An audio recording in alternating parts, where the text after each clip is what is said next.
Hello everyone, Ruslan here from Driver's Lab. Gonna walk you through a lap of Oschersleben in the Cup car. And yeah, without further ado, let's jump into it. Last corner, super important to get the exit, as it's the longest straight of the lap. You want as much speed going through at the start of your lap. It's free lap time, maybe 100th, 200th. And now going into turn 1 and 2. Now there's a couple of philosophies. One is to have a steady brake all throughout, and another one is to do 2 brake applications. I do 2 brake applications, and then I kind of coast through turn 1, but it kind of depends on your driving style and your setup. So carry as much speed and just go as on the inside as I can, not hitting the sausages. And you actually want quite a tight line in this car. Focusing on the exit as much as possible, because even though the run is quite short, you can gain a lot of time on the exit here. Now heading into turn 3, you can take a lot of trail. As you can see, I almost have a formula braking style here.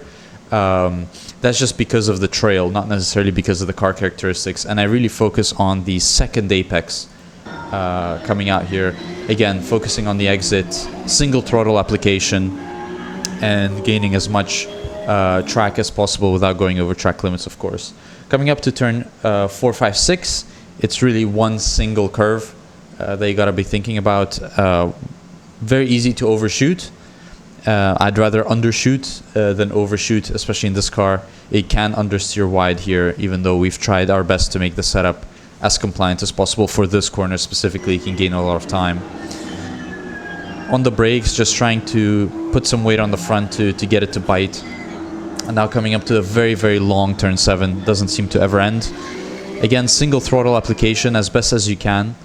It's very easy to go early and then understeer wide, and you end up losing a lot of time. Yeah, just not good news. Now the chicane of turn 8 and 9, you want to... It's a little bit of a paradox. You want to take as much time out of the corner as possible, through turn 9 specifically, but you also don't want to hit the cone. And at the same time, it dips quite a bit on the inside, so you don't want to take that bad bump. And you're going to see it here on my lap. I actually take quite a bad bump, and it pushes me all the way out wide, away from where I want to be pointing down McDonald's corner. What a great name, by the way. But I managed to get it settled in the end. Single throttle application. Didn't exercise all of the track that I could, but still a decent section. Now coming up to turn 11 and 12, I lose a lot of time through 12 because I'm not maximizing the inside here. I'm not really going for the curb. Now taking too much curb is gonna take a lot of the time out of your lap because it's such a big curb, very bumpy. But at the same time, I didn't have my car positioned well for that. And you're going to see that it's going to take a chunk out of my lap time.